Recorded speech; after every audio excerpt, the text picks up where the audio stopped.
Bengals secure Shemar Stewart. Breakdown of rookie deal and training camp impact.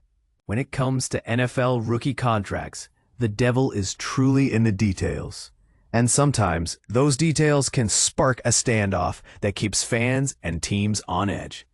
That's exactly what happened with Shemar Stewart and the Cincinnati Bengals, as the two sides finally reached an agreement after a tense negotiation that had everyone talking. But here's where it gets controversial. The sticking point wasn't just about money, but about the fine print that could determine whether Stewart's millions are truly guaranteed. Shemar Stewart, a highly touted defensive end and the Bengals' first-round pick this year, has officially agreed to terms on his rookie contract, according to his agent, Zach Hiller of LAA. This deal makes Stewart the last first-rounder from the 2025 draft class to sign. And it's a big one. 4 years, fully guaranteed, worth $18.97 million, including a hefty $10.4 million signing bonus.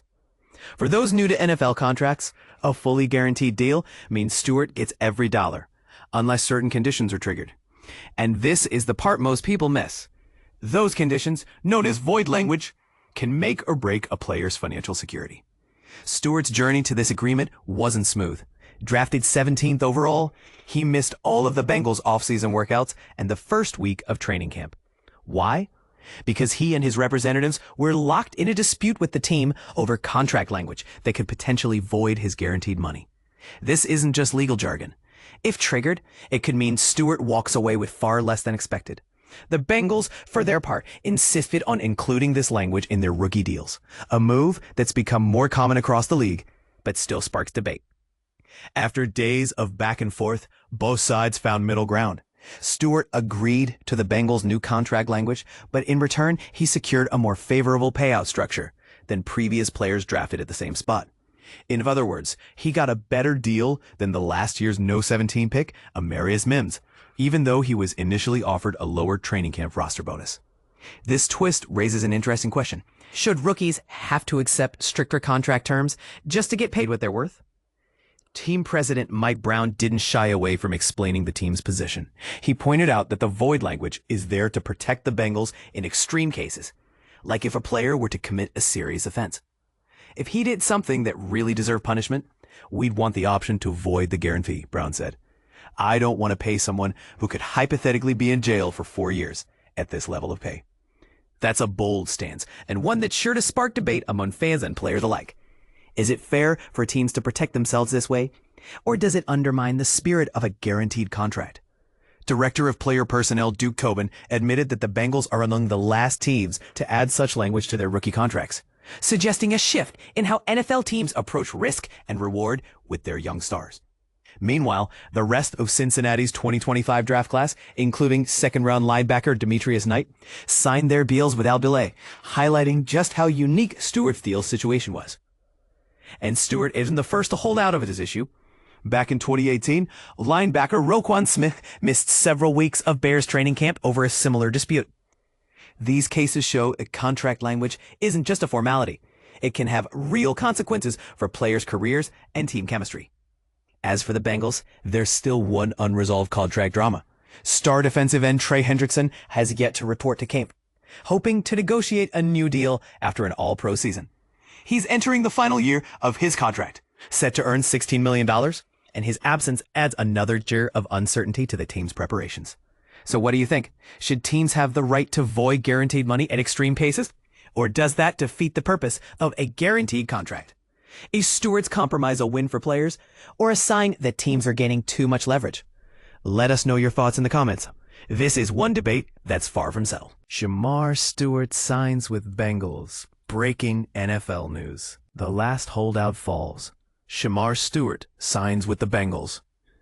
In a move that will bring a sigh of relief to the Cincinnati Bengals front office, the team has finally reached an agreement with their last unsigned first-round draft pick, Shemar Stewart. The 17th overall pick in the 2023 NFL Draft, Stewart had been holding out due to a disagreement over contract language. But here's where it gets interesting. The Bengals were insisting on including a clause that could void Stewart's future guarantees, a provision that the young defensive end was not comfortable with. A compromise is reached. According to a league source, the Bengals and Stewart have found common ground. The agreement, which was reached today, involves Stewart accepting the language in exchange for a significant adjustment to his signing bonus payout. Specifically, the Bengals will pay Stewart an additional $500,000 of his signing bonus upfront, a move that should help to alleviate some of the concerns he had about the contract. High expectations for the rookie. So who is Shemar Stewart and why is he so important to the Bengals? A defensive end out of Texas A&M, Stewart has the potential to be an elite pass rusher in the NFL.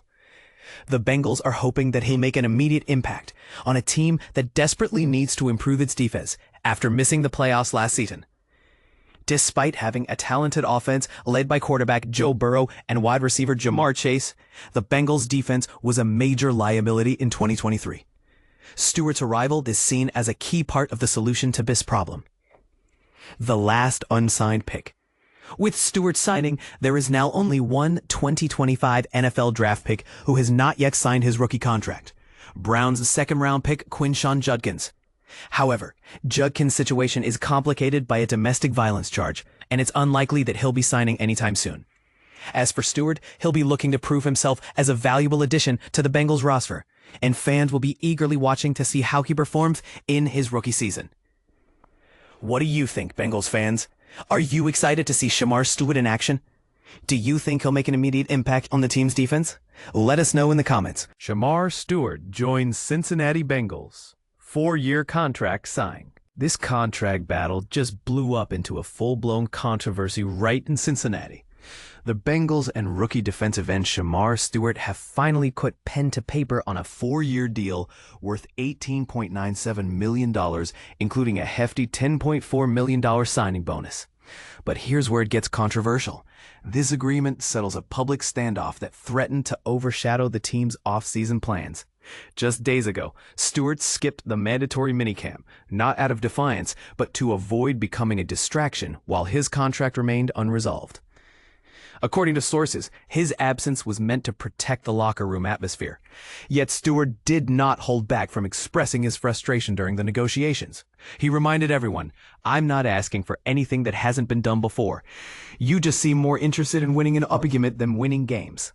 And this is the part most people miss.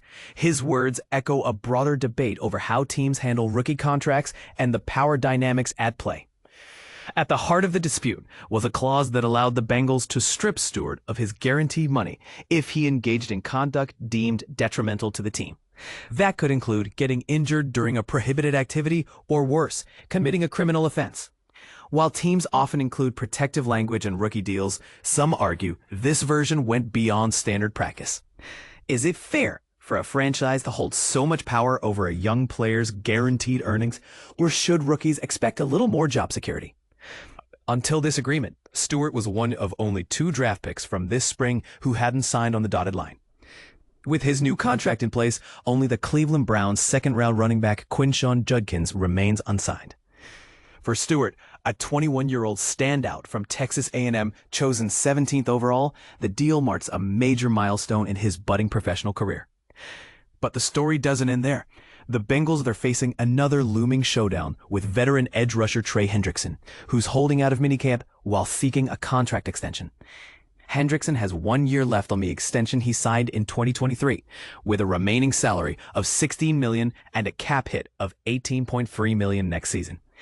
His absence only adds fuel to what has become a contentious offseason, raising questions about how the team values its pass rushers. For those new to NFL negotiations, here's a quick breakdown. Rookie contracts are slotted based on draft position, and the money is often fully guaranteed. However, teams protect themselves with clauses that can void guarantees if certain conditions aren't met. Veteran players negotiate extensions that can be part guaranteed, part incentive-based, but they also risk fines or voided bonuses if they violate specific terms. So is Cincinnati being overly cautious? Or are Stewart and Hendrickson just pushing back to claim their worth? Some fans will side with the team's right to protect its investment. Others will argue that young players deserve the same level of security as veterans, especially in a sport rife with career-ending injuries. Here's a counterpoint some analysts have raised. Strict contract language might actually discourage top talent from signing with teams perceived as too controlling. Could the Bengals' hardline stance affect their reputation among future draft picks? Or will players continue to see Cincinnati as a championship-caliber organization worth any contractual risk? The contract is now fully guaranteed, and Stewart is expected to report for training camp ready to compete. But one question lingers.